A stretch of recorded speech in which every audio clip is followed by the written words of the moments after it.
નમસ્કાર ખેડૂત મિત્રો, સ્વાગત છે બધા મિત્રોનો મારી યુટ્યુબ ચેનલમાં। હું છું આપનો મિત્ર ભાવિક વઘાસિયા। તો મિત્રો, ખાસ કરીને આ વિડીયોના માધ્યમથી આપણે વાત કરવાની છે આજે ગુજરાતના કયા જિલ્લાઓમાં વરસાદની સંભાવનાઓ રહેલી છે તે વિશેની સંપૂર્ણ માહિતી જોઈએ તે પહેલા જે પણ મિત્રો નવા છે તે ચેનલને સબસ્ક્રાઇબ કરી લેજો। તો મિત્રો, દક્ષિણ ગુજરાત સુધી ચોમાસું પહોંચી ગયા બાદ ચોમાસું આગળ વધવાનું અટકી ગયું છે, કારણ કે જે વરસાદની ગતિવિધિ હોવી જોઈએ તે પ્રકારની વરસાદની ગતિવિધિ જોવા નથી મળી। તો ઘણા મિત્રોના મનમાં સવાલ થઈ રહ્યા કે શું અલ નીનોના કારણે ગુજરાતમાં વરસાદ નથી પડી રહ્યો?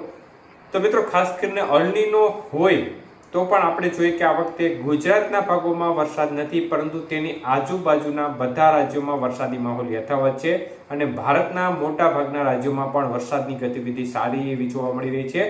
ગુજરાતમાં વરસાદ ના હોવાનું મુખ્ય કારણ છે, જે પ્રકારે વરસાદની સ્થિતિ હોવી જોઈએ તે પ્રકારની સ્થિતિ ના હોવાનું મુખ્ય કારણ છે કે જે સૂકા પવનો પાકિસ્તાન તરફથી આવતા હોય છે તે પવનો હજી સુધી હટ્યા નથી અને હવે તે પવનો ધીમે ધીમે હટશે। આજે જે સૌરાષ્ટ્રના કાંઠા વિસ્તારો છે તેમાં પણ સૂકા પવનો છે તે દૂર વધતાની સાથે વરસાદની ગતિવિધિ શરૂ થશે, એટલે કચ્છ અને પશ્ચિમ સૌરાષ્ટ્રના ભાગોમાં હજી પણ સૂકા પવનો જોવા મળી રહ્યા છે। અન્ય ભાગોમાં આજે પવનો છે તે દૂર થશે। તો આ સૂકા પવનો છે તે ખાસ કરીને વરસાદ ના આવવા માટે નડતરરૂપ બની રહ્યા છે, એટલે કોઈ મજબૂત એવી સિસ્ટમ આવે તો સૂકા પવનો છે તેને ધક્કો મારી અને આગળ ધકેલે તો આ સંજોગોમાં વરસાદની ગતિવિધિ છે તે રેગ્યુલર ચાલુ થઈ શકે। ત્યારે મિત્રો, ખાસ કરીને આપણે આશા રાખીએ કે બંગાળની ખાડીમાં કોઈ મજબૂત સિસ્ટમ બને તો તે સીધી ગુજરાત પર આવે, જેથી કરીને જે સૂકા પવનો છે તે દૂર થાય। તો આગામી સમયમાં આવી શક્યતાઓ ચોક્કસપણે દેખાઈ રહી છે।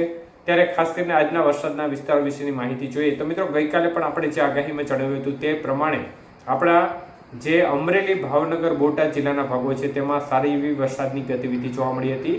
રાજકોટ જિલ્લાના ભાગોમાં પણ છૂટી છવાઈ વરસાદની ગતિવિધિ ખૂબ જ ઓછા વિસ્તારમાં જોવા મળી હતી, પરંતુ અમરેલી, ભાવનગર અને બોટાદ જિલ્લાના ભાગોમાં અનેક ક્ષેત્રોમાં સારો વરસાદ જોવા મળ્યો હતો। તો તે પ્રમાણે દક્ષિણ ગુજરાતના ભાગોમાં પણ છૂટી છવાઈ વરસાદની ગતિવિધિ જોવા મળી હતી। જોકે બોર્ડર કાંઠાના વિસ્તારો છે ઉત્તર ગુજરાત અને મધ્ય પૂર્વ ગુજરાતના, તેમાં વરસાદની ગતિવિધિ જે જોઈએ તે પ્રકારની જોવા નહોતી મળી। ત્યારે ખાસ કરીને મિત્રો, આપણે આવનારી 24 કલાકની અંદર વરસાદની ગતિવિધિ કેવી રહેશે તે બાબતની માહિતી જોઈએ તે પહેલા એક માહિતી જણાવું કે ખાસ કરીને ઘણા મિત્રો વરસાદ હોવા છતાં તેમને કોઈ જાણકારી હોતી નથી કે વરસાદ પડ્યો છે કે નથી પડ્યો। તો તે મિત્રો માટે ખાસ આપણે ફેસબુકમાં ગુજરાત વરસાદ સમાચાર નામનું પેજ છે તેના ઉપર તમામ અપડેટ આવતી હોય છે। તે પેજ ઉપર જ્યાં પણ વરસાદ પડતો હોય છે તે દરરોજના વરસાદની રેગ્યુલર અપડેટ ત્યાં પણ આવતી હોય છે વરસાદ બાબતની। તો ત્યાં આ માહિતી જોઈ લેવી, જેથી કરીને જે પણ મિત્રોને ખ્યાલ ના હોય કે આ દિવસે એટલે કે આજની તારીખમાં કયા વિસ્તારમાં વરસાદ પડ્યો, તો તે તમામ બાબતની માહિતી ગુજરાત વરસાદ સમાચાર નામનું ફેસબુક પેજ છે તેમના ઉપર દરરોજ રેગ્યુલર આપવામાં આવે છે।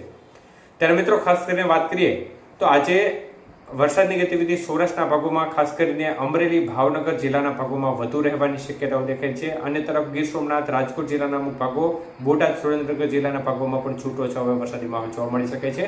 આજે વરસાદના વિસ્તાર છે તેમાં વધારો થવાની શક્યતાઓ દેખાઈ રહી છે। જો થોડું આગળ વધશે તો જૂનાગઢના અમુક ભાગો સુધી પણ વરસાદ પહોંચી શકે છે। જ્યારે દક્ષિણ ગુજરાતના ભાગોમાં પણ આજે વરસાદની ગતિવિધિ સારી રહેવાની શક્યતાઓ દેખાઈ રહી છે। આજે દક્ષિણ ગુજરાતના તમામ જિલ્લાઓમાં વધઘટ સાથે વરસાદની ગતિવિધિ જોવા મળે તે પ્રકારના સંકેતો જણાઈ રહ્યા છે।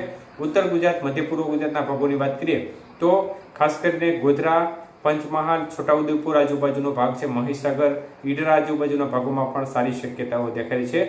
અન્ય ભાગો છે વડોદરા, અમદાવાદ, ગાંધીનગર તેમજ નડિયાદ, ખેડા આજુબાજુના ભાગો છે તેમાં પણ ક્યાંક ક્યાંક વરસાદની ગતિવિધિ આજે સારી એવી જોવા મળી શકે છે। ઉત્તર ગુજરાતના અમુક વિસ્તારો છે તેમાં પણ વરસાદની ગતિવિધિ છે ખાસ કરીને મહેસાણા, ડીસા આજુબાજુના ભાગો છે તેમાં જોવા મળી શકે છે। કચ્છ અને અન્ય ઉત્તર ગુજરાતના ભાગોમાં સંભાવના ઓછી દેખાઈ રહી છે, પરંતુ હવે જેમ સમય પસાર થશે તેમ તેમ તે વિસ્તારોમાં પણ થોડી જે વરસાદની ગતિવિધિ છે તે ક્રમશઃ વધવા તરફ રહેશે, એટલે આજથી વરસાદની ગતિવિધિમાં વધારો થવાની શક્યતાઓ દેખાઈ રહી છે અને હવે જેમ જેમ સૂકા પવનો હટશે તેમ તેમ વરસાદના વિસ્તારો છે તેમાં વધારા તરફી માહોલ બનવાની શક્યતાઓ દેખાઈ રહી છે। ધન્યવાદ।